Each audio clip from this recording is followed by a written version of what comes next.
Welcome to the News Hour. Iranian forces attacked and seized at least 2 ships in the contested Strait of Hormuz today as a standoff over when or whether to return to negotiations continued. This is on another wild ride today. This is a Thai-flagged ship, one of at least 3 vessels that have been struck today in that critical waterway. Thailand's Ministry of Transport says 20 crew. At 2:13, 96 miles east of Manama and just 21 miles across at its narrowest point, 8 AH-64 Apache Gunships entered the night over the Strait of Hormuz, facing 146 defenders spread from Bandar Abbas to Qeshm, Larak, and the Blackwater beyond Hengam. Their objective was simple on paper and impossible in practice: break the blockade corridor, identify the control node, and do it inside a 74-minute mission window. They thought it couldn't be taken. They were wrong. The strait was not just water, it was 2 shipping lanes barely 2 miles wide in each direction, a funnel for roughly 20 million barrels a day, a pressure valve for tankers, insurers, ports, and governments from the Gulf of Oman to the Mediterranean, and by that night, it had become a toll gate. 4 outbound tankers were missing from the Public Traffic Board. The harbor manifests showed 17 patrol craft, while the thermal count showed 11. And 1 signal repeater near Qeshm did not exist on the original planning wall. What they didn't know was that all 3 mysteries were connected. The defenders felt untouchable because geography had been turned into armor. To the north sat Bandar Abbas, Iran's port giant, all cranes, piers, sheds, and hard concrete. To the east sat Jask on the Gulf of Oman, a quieter outpost, feeding the idea that control could extend beyond the choke itself. Between them were islands that looked small on a map and enormous at 2:13 in the dark. Qeshm, nearly 130 kilometers long. Larak, rocky and blunt. Hormuz Island, farther west like a lid on the bottle. Abu Musa, farther out with its long runway and permanent shadow. This wasn't a patrol, it was a severance. Because the blockade was never only boats and warnings over open water. It was radar on Hengam, cameras near Larak, hardened shelters around Bandar Abbas, tunnel mouths cut into stone on Qeshm, and a paperwork machine that could make a ship disappear without sinking it. Comment lock if you think the strait was never truly closed, only controlled. The first people to see the pattern, were not pilots. They were analysts from the fictional Harbor Watch Cell and Meridian Ledger Group, staring at port records, insurance delays, and copied customs sheets pulled from 3 neutral brokers in 48 hours. What they didn't know at first was why the numbers were wrong by exactly 6. Then a clerk's scan surfaced, a red binder spine, 1 frame only, marked Corridor Reclassification 17. Beside it sat paper logs with 4 names blacked out and re-entered under different flags. The problem wasn't the blockade at sea, the problem was a hidden bureaucracy on land. That was the mistake. The planners in Task Force Granite stopped talking about boats and started talking about time. They had 74 minutes from first entry to first daylight glint off the upper haze, and a second clock that mattered more. 22 minutes from the moment the archive node sensed isolation before the data stack would begin a wipe. They weren't there for ships, they were there for records. While the Apaches crossed the warm air above the transit lanes, 5th Fleet screens farther south kept the traffic picture alive. At the same time, a Black Reef desk intercept team tracked short burst signals bouncing between Bandar Abbas, Larak, and a desalination complex on Qeshm. Underground somewhere, no satellite could read cleanly. A mirrored server was waiting to erase itself. At 2:17, the first timer started. At 2:26, 3 commercial hulls north of Musandam slowed to near dead stop. Bows turned slightly east, unwilling to commit until someone owned the sky. At 2:31, the first Apache pair crossed the shipping lane markers, rotor arcs swallowed by salt haze, 2 crews per aircraft, machines built to live in heat, grit, and a sea-level soup that punished everything mechanical. They weren't there for glory, they were there for minutes. Outside Bandar Abbas, lights came on in strips.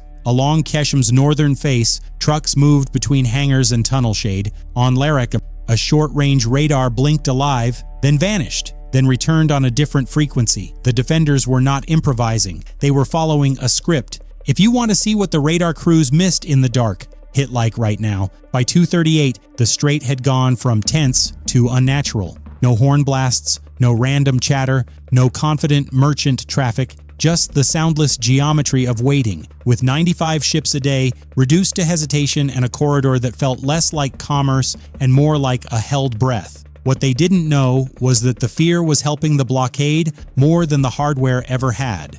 At 2:44, the second timer appeared on Granite's clock wall. 22 minutes, that was how long before the mirrored archive on the island would start shredding route logs, toll clearances, escort schedules, and the private payment ledger that proved who had been waved through and who had been stalled for leverage.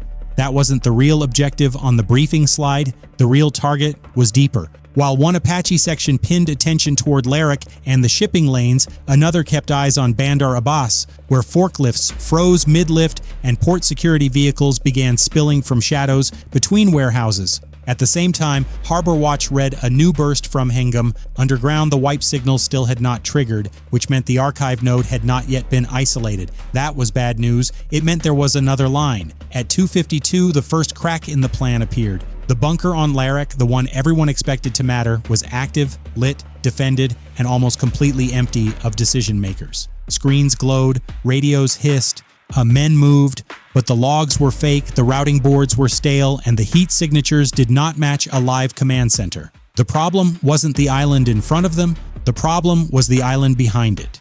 Keshem.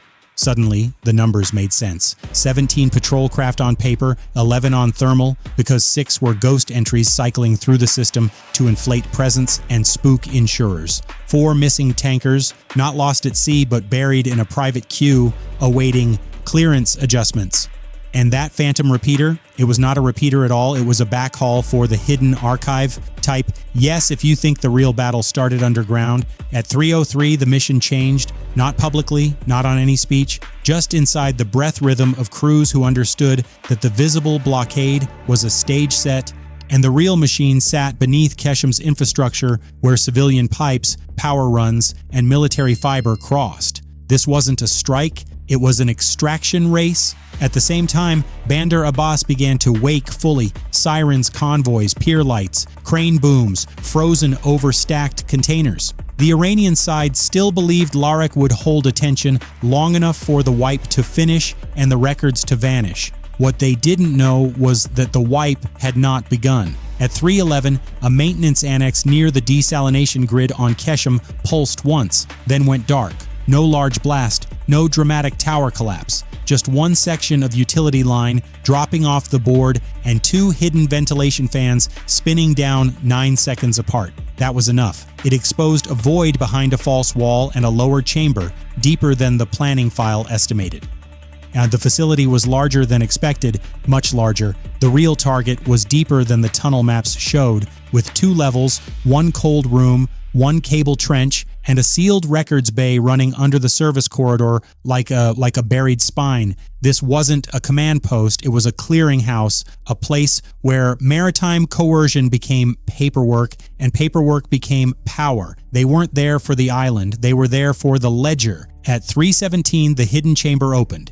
Inside were 4 rack towers still cooling from active use, 3 metal archive carts, a mirrored server cage, and the artifact the analysts had only seen in a blurred scan, the red binder. Thick, water-stained, tagged with corridor codes, harbor reclassifications, and handwritten notations beside tanker names. Beside it sat printed route amendments, blacked-out stamps, pressed, and a set of clearance logs showing the private queue. Not captured, not reclaimed, gone, because the myth died in that room. The blockade had looked like military dominance. The archive showed something colder. Selected passage, selective fear, and staged unpredictability meant to create the appearance of total control using fewer real assets than anyone had claimed.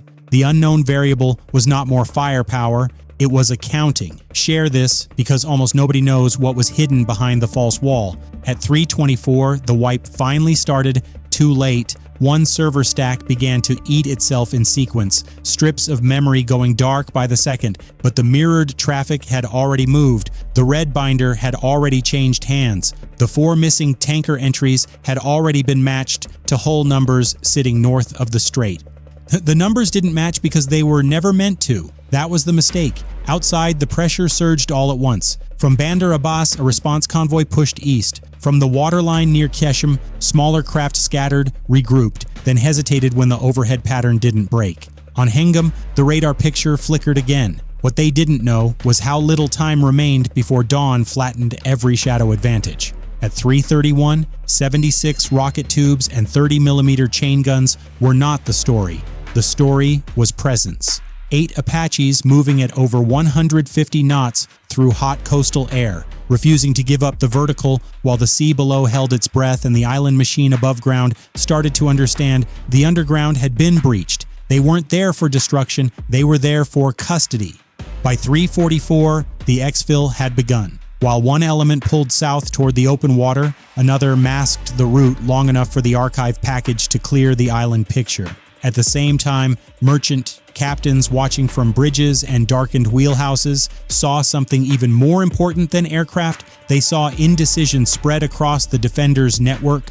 The problem wasn't the helicopters, the problem was confidence. Once the illusion of total control broke, every delay order looked negotiable, every warning sounded thinner, every silent patrol track looked like theater instead of certainty. A blockade can survive losses, it cannot survive disbelief. At 3:52, denial started before the noise had even faded. Statements moved through unofficial channels claiming a routine security drill, a temporary reroute, a technical disruption, a power event at a desalination annex, nothing more. But route boards were already changing. 4 missing hulls were reappearing in the traffic picture. Insurance desks in Dubai and London were receiving contradictory notices. And somewhere in Bandar Abbas, men were discovering that the paper trail they trusted was no longer where it should be. This wasn't a victory lap, it was an unraveling. At 4:01, the first tanker committed. It did not sprint, it did not announce itself like a movie. It simply aligned with the lane, held course, and moved west with the slow confidence of a ship whose captain believed the next hour would not belong to fear. Behind it came another, then another, not all at once, but enough. Enough to tell every port, desk, broker, and navy in range that the choke had shifted. They weren't there for headlines. They were there for leverage, and leverage had changed sides. By full light, the final count was ugly in the way real operations usually are. Friendly casualties were 0 killed and 2 wounded. Enemy losses were 11 fast craft disabled or abandoned, 3 logistics vehicles destroyed, 1 archive complex compromised, and 1 coercive traffic network exposed. Time on the clock was 68 minutes from entry to clearance. Strategic impact was immediate. 4 hidden tanker holds broken, 2 shipping lanes reopened to hesitant commercial traffic, and the mythology of absolute control punctured from Bandar Abbas to Jask. Estimated direct cost ran past $180 million in disrupted coercion infrastructure, lost port leverage, emergency redeployments, and insurance shock alone. What they miscalculated was not range, armor, or hardware. They miscalculated what happens when a system built on fear is forced into the light. They believed tunnels, false boards, ghost patrols, and selective passage could turn a 21-mile choke point into permanent authority.